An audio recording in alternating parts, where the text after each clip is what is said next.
4. Mr. Bibet was right. Lucy never knew her desires so clearly as after music. She had not really appreciated the clergyman's wit, nor the suggestive twitterings of Miss Allen. Conversation was tedious. She wanted something big, and she believed that it would have come to her on the windswept platform of an electric tram. This she might not attempt. It was unladylike. Why? Why were most big things unladylike? Charlotte had once explained to her why. It was not that ladies were inferior to men, it was that they were different. Their mission was to inspire others to achievement rather than to achieve themselves. Indirectly, by means of tact and a spotless name, a lady could accomplish much. But if she rushed into the fray herself, she would be first censured, then despised, and finally ignored. Poems had been written to illustrate this point. There is much that is immortal in this medieval lady. The dragons have gone, and so have the knights, but still she lingers in our midst. She reigned in many an early Victorian castle and was queen of much early Victorian song. It is sweet to protect her in the intervals of business. Sweet to pay her honor when she has cooked our dinner well. But alas, the creature grows degenerate. In her heart also there are springing up strange desires.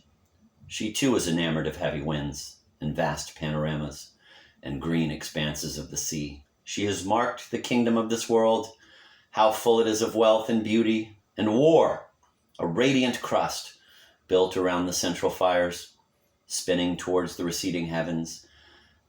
Men, declaring that she inspires them to it, move joyfully over the surface, having the most delightful meetings with other men, happy, not because they are masculine, but because they are alive. Before the show breaks up, she would like to drop the august title of the Eternal Woman and go there as her transitory self. Lucy does not stand for the medieval lady, who was rather an ideal to which she was bidden to lift her eyes when feeling serious. Nor has she any system of revolt. Here and there a restriction annoyed her particularly, and she would transgress it, and perhaps be sorry that she had done so. This afternoon she was peculiarly restive. She would really like to do something of which her well-wishers disapproved. As she might not go on the electric tram, she went to Alinari's shop. There she bought a photograph of Botticelli's Birth of Venus. Venus, being a pity, spoilt the picture, otherwise so charming, and Miss Bartlett had persuaded her to do without it. A pity in art, of course, signified the nude. Giorgione's Tempesta, the Idolino, some of the Sistine frescoes, and the Apoxiomenos were added to it. She felt a little calmer then and bought Fra Angelico's Coronation, Giotto's Ascension of St. John, some Della Robbia babies, and some Guido Reni Madonnas, for her taste was Catholic, and she extended uncritical approval to every well-known name.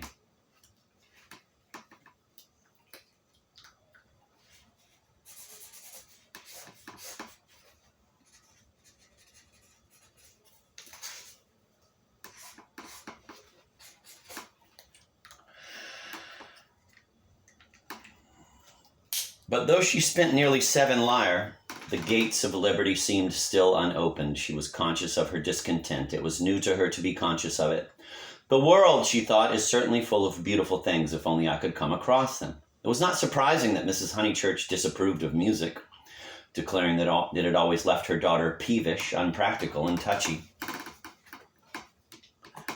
Nothing ever happens to me, she reflected as she entered the Piazza Signoria and looked nonchalantly at its marvels, now fairly familiar to her. The great square was in shadow. The sunshine had come too late to strike it.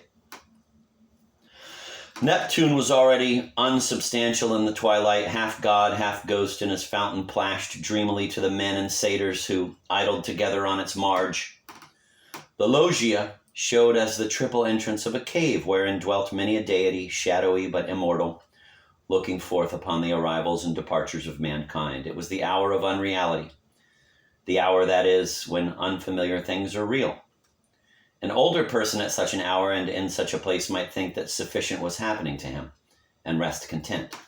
Lucy desired more.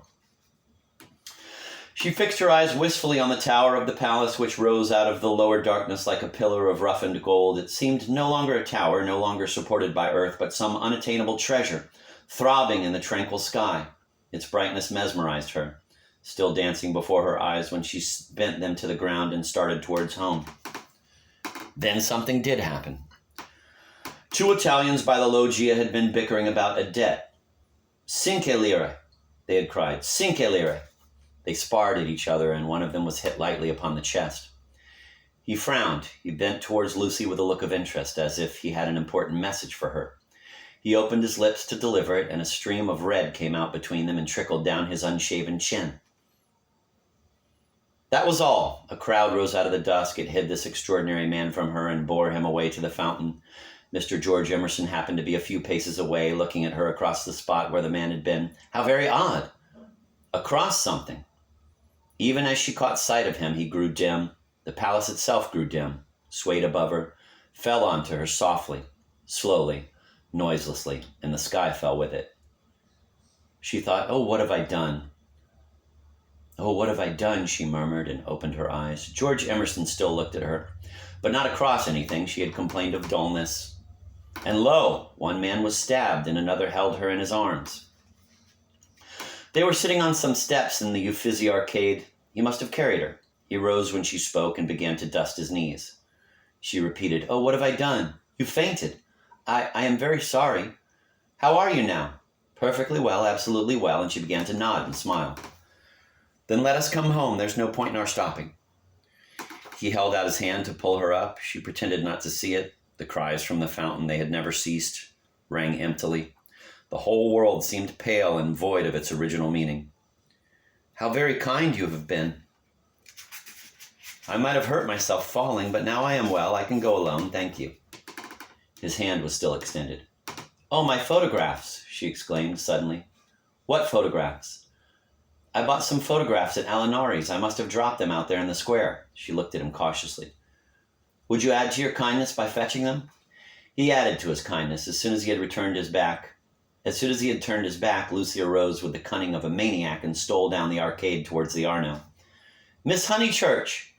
She stopped with her hand on her heart. "You sit still. You aren't fit to go home alone." "Yes, I am. Thank you so very much." "No, you aren't. You'd go openly if you were." "But I had rather..." "Then I don't fetch your photographs." "I had rather be alone." He said imperiously, "The man is dead. The man is probably dead. Sit down till you are rested." She was bewildered and obeyed him. "And don't move till I come back."